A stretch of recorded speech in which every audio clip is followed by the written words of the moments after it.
on the ballroom, the first of which will probably be several questions about this today, I imagine. Is it a big story? It seems that way.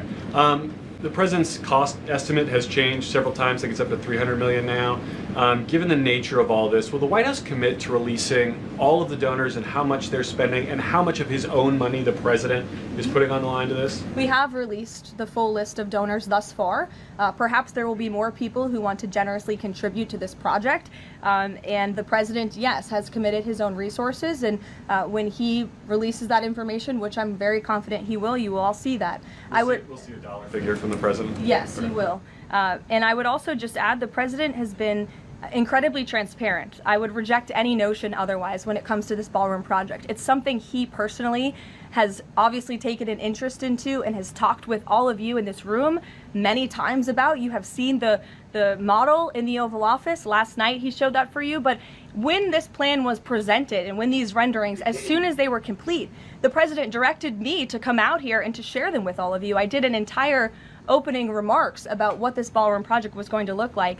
With any construction project, there are changes over time as you assess what the project is going to look like, and we'll continue to keep you apprised of all of those changes, but just trust the process. This is going to be a magnificent addition to the White House for many years to come, and it's not costing the taxpayers anything. The president is privately funding this ballroom addition to the White House grounds. Jennifer. To follow up on cost of the ballroom and the construction itself, all of that is going to be, like I've said, privately funded and paid for by the president himself and many generous patriots who have stepped up. Explain that the reason you didn't submit construction plans to the NCPC is because that commission, along with others, don't have oversight over demolitions, but only over construction.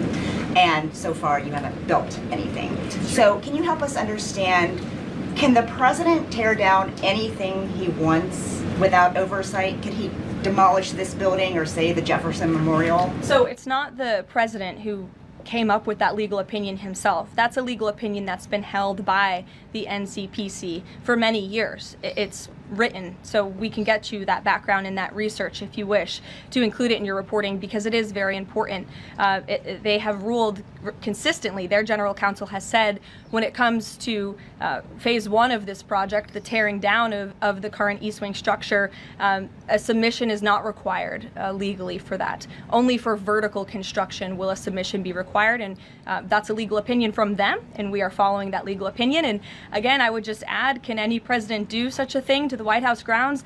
There have been many presidents in the past who have made their mark on this beautiful White House complex. This briefing room, as you all know, was not once a briefing room. It was a swimming pool.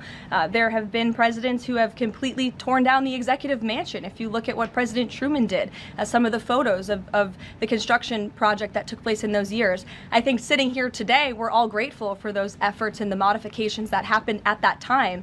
And again, in due time, the East Wing is going to be more beautiful and modern than ever before. And in addition, there will be a big, beautiful ballroom that can hold big parties and state visits for generations to come. So it sounds like the answer is yes, he can tear down whatever he wants. And then secondly, that's not what we're saying. That's a legal opinion that's been held for many years. And interpreting it. No, it's something that presidents have done for years and years. In fact, I have some photos here. Thank you, Pat, to show you the construction that's taken place on the White House grounds. This is the construction of the West Wing in 1902.